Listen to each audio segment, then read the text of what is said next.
जय हिंद साथियों, BN classes खास में आप सभी का स्वागत है। आज हम इस सेशन में आप लोग का है ना बिहार कर्मचारी चयन आयोग यानी कार्यालय परिचारिका या परिचारी विशिष्ट है ना, जिसका हम हिंदी आपको 71 से लेकर के 100 यानी 100 तक क्वेश्चन हम करवाने वाले हैं। और ये सेट नंबर 1 होगा जो आपका प्लेटफॉर्म का है। ठीक है, प्लेटफॉर्म का वॉल्यूम नंबर क्या है? 1 है।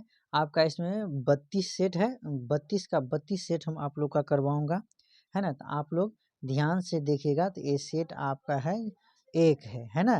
तो चलिए ध्यान से सुनिएगा और ध्यान से समझते हुए आगे की तरफ बढ़िएगा। चलिए देखते हैं। और मैं बता दूं, यदि इसका पीडीएफ यदि देखिएगा तो आप जो है मेरा इसी चैनल के नाम से जो है ना टेलीग्राम है, बीएन क्लासेस खास टेलीग्राम के नाम से है, टेलीग्राम है। तो वहाँ पे जाकर के आप इसका पीडीएफ ले सकते हैं, है ना, प्राप्त कर सकते हैं। चलिए यहाँ पर मैं बता दूं कि कह रहा है कि 71 नंबर क्वेश्चन, समास कितने प्रकार के होते हैं।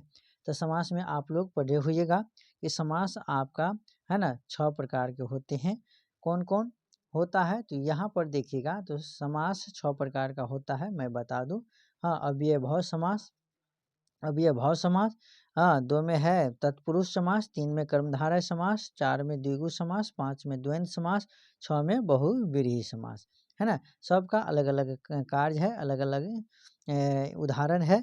तो चलिए आप इससे आगे हम अगला क्वेश्चन को बताते हैं। यहाँ पर 72 नंबर क्वेश्चन को देखिएगा, तो इनमें से कौन सा वाक अशुद्ध है। तो किसान खेत में जंगली जानवर आ गए हैं, है ना, किसान के खेत में जंगली जानवर आ गए हैं, वो हाथी पागल हो गया है, खरगोश को काटकर गाजर खिलाओ, है ना, यहाँ गाय का ताज़ा दूध मिलता है। तो यहाँ पर आपका सही जवाब क्या हो जाएगा, है ना। अशुद्ध वाक्य क्या होगा, तो आपका ऑप्शन नंबर सी होगा, अशुद्ध खरगोश को काटकर गाजर खिलाओ। ये सेंटेंस आपका क्या है, तो गलत है। तो शुद्ध क्या होगा, तो यहाँ पर शुद्ध होगा आपका कि खरगोश क्या है, खरगोश को गाजर काट कर, ठीक है, खिलाओ। क्या होगा, खरगोश को गाजर काट कर खिलाओ। ओके, तो वो आपका सेंटेंस सही होगा। ओके, चलिए आगे बढ़ते हैं। अगला क्वेश्चन को देखिएगा, तो यहाँ पर 73 नंबर क्वेश्चन है। क्या है, 73 नंबर क्वेश्चन है कि कवि का स्त्रीलिंग रूप क्या होता है, तो कवियत्री होता है। ऑप्शन नंबर क्या हो जाएगा, बी हो जाएगा। चलिए अगला क्वेश्चन को देखिएगा, तो यहाँ पर 74 नंबर क्वेश्चन है कि किस शब्द में बहुव्रीहि समास नहीं है, बहुव्रीहि समास नहीं है। तो यहाँ पर देखिएगा ऑप्शन नंबर डी जो है वो बहुव्रीहि समास नहीं है। वो कौन समास है, तो वो द्वंद्व समास है। कौन समास, द्वंद्व समास, है ना, द्वंद्व समास है। ठीक है, तो आपका सही जवाब क्या होगा, पूछ रहा है कि बहुव्रीहि समास कौन नहीं है, तो ये ऑप्शन नंबर डी हो जाएगा, गंगा यमुना बहुत द्वंद्व समास है ना। और ये चंद्रशेखर, लंबोदर, चंद्रमुख, चतुर्मुख, ये सब क्या है, बहुव्रीहि समास का उदाहरण है। तो इसी तरह से आप लोग बढ़िया से समझते हुए आगे की तरफ बढ़िएगा। चलिए आगे बताते हैं। अगला क्वेश्चन को देखिएगा, तो यहाँ पर है कि स्वार्थ का संधि विच्छेद क्या होता है। स्वार्थ का संधि विच्छेद क्या हो जाएगा, तो स्वार्थ का संधि विच्छेद देखिएगा, तो स्व जोड़ अर्थ क्या होगा, स्व जोड़ अर्थ बराबर स्वार्थ होगा। तो आपका सही राइट आंसर क्या हो जाएगा, ऑप्शन नंबर बी हो जाएगा राइट आंसर। 76 नंबर क्वेश्चन को देखिएगा, तो क्रांतिकारियों ने अंग्रेजों को खूब नाको चने चबवाए। कौन वाक्य में नाकों चने चबवाए का अर्थ है, तो क्या हो जाएगा, ऑप्शन ए में है बहुत परेशान करना, बी में है बहुत चना खिलाना, सी में है भगाना, डी में है मार देना। आपका सही जवाब क्या हो जाएगा, जो आपका दिया है कि क्रांतिकारियों ने अंग्रेजों को क्या है, अंग्रेजों को खूब नाको चने दबवाए हैं। क्या हो जाएगा, इसका अर्थ आपका हो जाएगा ऑप्शन नंबर आपका क्या होगा, एक हो जाएगा, बहुत परेशान करना, बहुत परेशान करना, है ना। चलिए आगे बढ़ते हैं। 77 नंबर क्वेश्चन को देखिएगा, तो हम साथ साथ बढ़ते हैं, वह किस काल का उदाहरण है।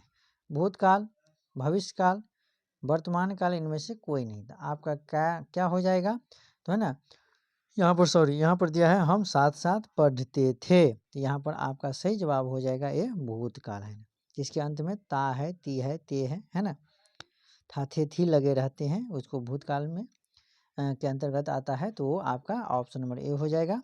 चलिए 78 नंबर क्वेश्चन को देखिएगा, तो यहाँ पर है आगे नाथ न पीछे पगहा, लोकोक्ति का अर्थ क्या होता है? पूजा पाठ करना, साधु बनना, किसी तरह की जिम्मेवारी का न होना, बहुत व्यस्त रहना। तो आपका सही जवाब क्या हो जाएगा, तो 78 नंबर क्वेश्चन है आपका ऑप्शन नंबर सी, किसी तरह की जिम्मेवारी का न होना। फिर बढ़ते हैं अगला क्वेश्चन। फिर यहाँ पर है अमृत, अमृत का पर्यायवाची शब्द क्या होगा? तो अमृत का पर्यायवाची शब्द यहाँ पर क्या हो जाएगा, तो अमृत का यहाँ पर ऑप्शन में दिया है स्वर संधि, व्यंजन संधि, विसर्ग संधि, संज्ञा संधि। तो आपका सही जवाब क्या हो जाएगा, अमृत का पर्यायवाची शब्द, है ना, तो आपका क्या हो जाएगा, तो यहाँ पर राइट आंसर क्या होगा, है ना, राइट वही नहीं कहता है 79 का, तो 79 क्या हो जाएगा, तो अमृत का पर्यायवाची शब्द होगा आपका ऑप्शन नंबर क्या हो जाएगा, ऑप्शन नंबर ए अमीय। और इससे आगे देखिएगा तो अमीय, अमीय, सोम, पीयूष, सुरभोग, ये सब होता है अमृत का पर्यायवाची। फिर अगला देखिएगा, तो यहाँ पर स्वर, स्वर के साथ स्वर मिलने से जो विकार उत्पन्न होता है उसे क्या कहते हैं? स्वर संधि कहते हैं, व्यंजन संधि, विसर्ग संधि, संज्ञा संधि। तो आपका सही जवाब क्या हो जाएगा, आपका सही जवाब 80 का ऑप्शन नंबर ए हो जाएगा, स्वर संधि। क्या हो जाएगा, स्वर संधि, है ना। व्यंजन संधि किसको कहेंगे, तो व्यंजन संधि आप, है ना, व्यंजन संधि किसी व्यंजन का व्यंजन से अथवा किसी स्वर से मेल होने पर उसे परिवर्तन होता है, उसे व्यंजन संधि कहते हैं। चलिए आगे बढ़ते हैं। मोहन चाकू से सेब काट रहा है, मोहन चाकू से सेब काट रहा है, इस वाक्य में चाकू के कारण कारक, है ना, का उदाहरण बताइए। तो यहाँ पर क्या हो जाएगा, तो ऑप्शन नंबर आपका डी हो जाएगा, करण कारक, है ना, सेक है तो करण कारक, कारक चिन्ह क्या है, से। तो मोहन चाकू से सेब काट रहा है, तो क्या किसका उदाहरण है, करण कारक का, ठीक है। तो राइट आंसर आपका ऑप्शन नंबर डी हो जाएगा। करण कारक का क्या है चिन्ह, तो से होता है। ओके चलिए आगे बढ़ते हैं।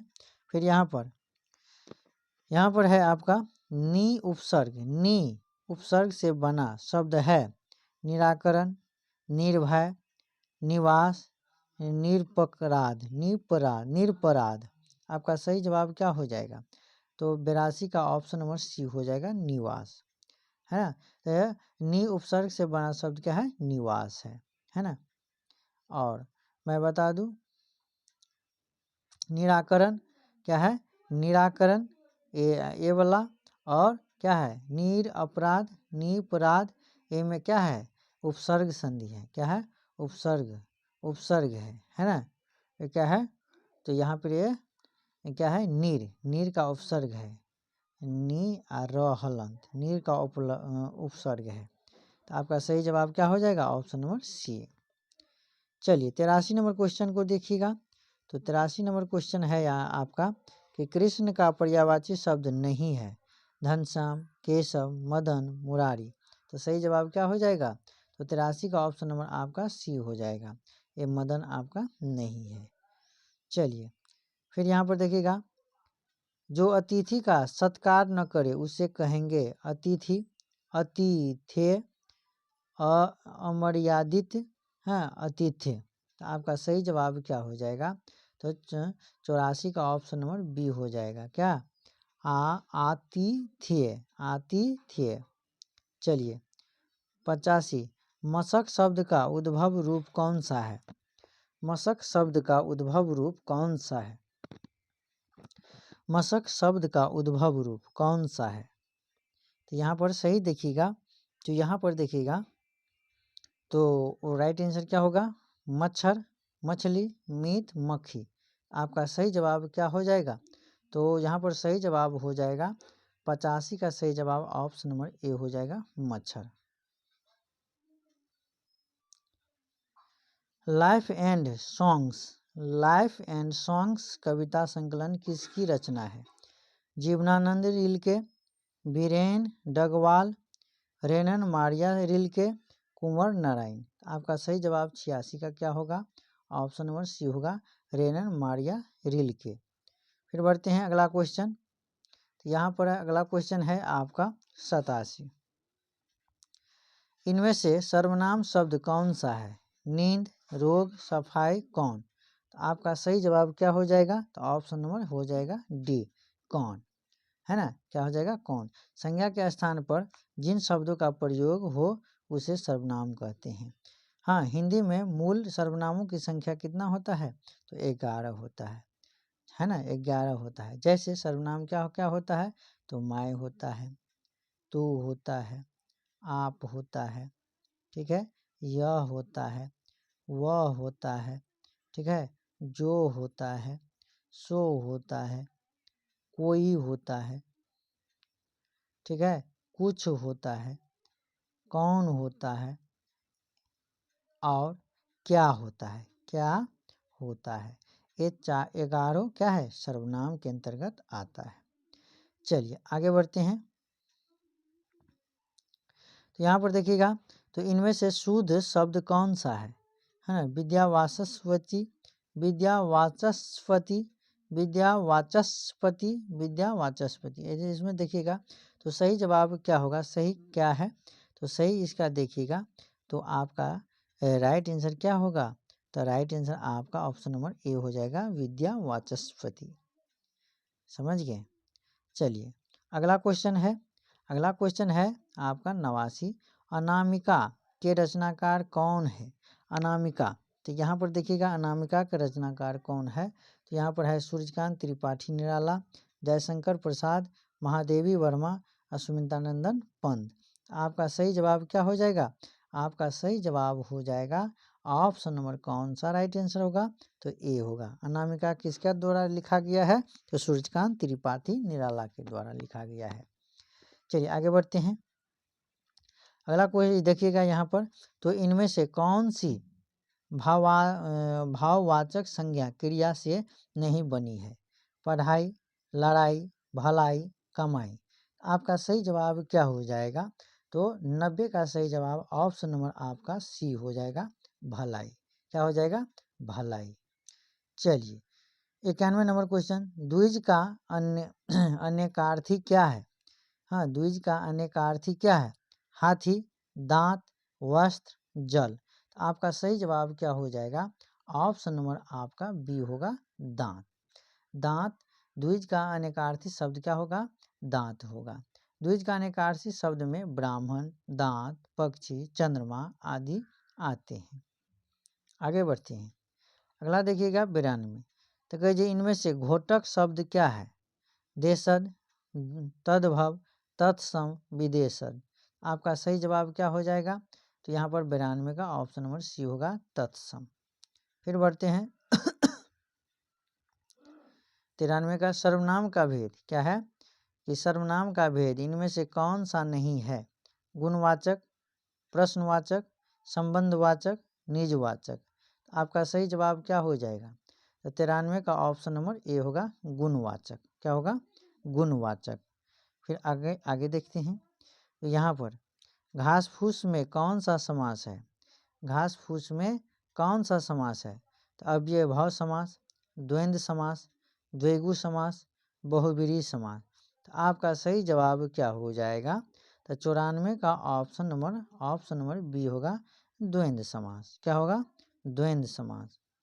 फिर यहाँ पर देखिएगा 95 का क्या है? तो राम किताब पढ़ता है, इस वाक्य में वाच्य का कौन सा प्रकार है? तो यहाँ पर देखिएगा राम किताब पढ़ता है, तो इस वाक्य में वाच्य का कौन सा प्रकार है? तो यहाँ पर ऑप्शन नंबर सी हो जाएगा, हाँ, कर्तृवाच्य है। कर्तृवाच्य है। क्या है? कर्तृवाच्य है। ओके, चलिए अब यहाँ पर गद्यांश शुरू होता है। इस गद्यांश को थोड़ा बढ़िया से पढ़िएगा, जो आपका 96 से लेकर के 100 क्वेश्चन इसमें दिया हुआ है। उन सभी क्वेश्चन को ध्यान से पढ़िएगा। अब हम थोड़ा पढ़ लेते हैं, इसके बाद क्वेश्चन को देखेंगे। क्या कह रहा है कि होरी कंधे पर लाठी रखकर घर से निकला तो धनिया द्वार पर खड़ी उसे देर तक देखती रही। उसके इन निराशा भरे शब्दों से धनिया के चोट खाए हुए हृदय में आतंकमय कंपन सा डाल दिया था। वह जैसे अपने नारीत्व के संपूर्ण तप और व्रत से अपने पति को अभय दान दे रही थी। उनके अंतःकरण से जैसे आशीर्वाद का व्यू सा निकलकर हीरो को अपने अंदर छिपाए लेता था। विपन्नता के इस अथाह सागर में सुहाग ही वह तृण था जिसे पकड़े हुए वह सागर को पार कर रही थी। इन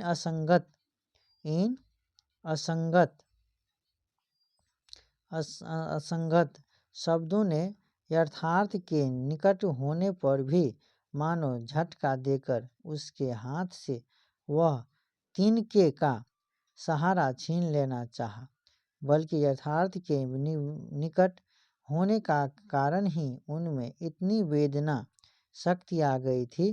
काना कहने से काने को जो दुख होता है वह क्या दो आँखों वाले आदमी को हो सकता है।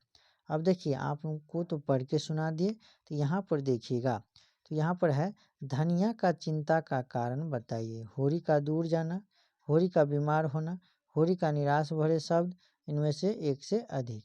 तो यहाँ पर आपका सही जवाब हो जाएगा ऑप्शन नंबर सी होगा, होरी के निराशा भरे शब्द। फिर आगे बढ़ते हैं कि अंतःकरण से आशीर्वाद देना क्या अर्थ है। अंतःकरण से आशीर्वाद देना क्या अर्थ है। किसी को जाने से पहले दुआ देना, किसी को दिल से आशीर्वाद देना, किसी को बचाने को आशीर्वाद कोशिश करना, उपयुक्त में से एक से अधिक। तो आपका सही जवाब ऑप्शन नंबर बी होगा, किसी को दिल से आशीर्वाद देना। फिर बढ़ते हैं 98। विपन्नता के इस अथाह सागर में सुहाग ही तृण था से लेखक का अभिप्राय है।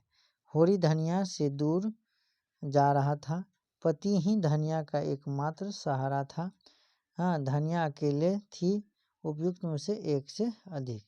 आपका अधिक जवाब क्या हो जाएगा, तो आपका अधिक जवाब क्या हो जाएगा, तो 98 का right answer option number B होगा, पति ही धनिया का एकमात्र सहारा था। होरी की पत्नी का नाम क्या थी। निर्मला, रूपा, धनिया, उपयुक्त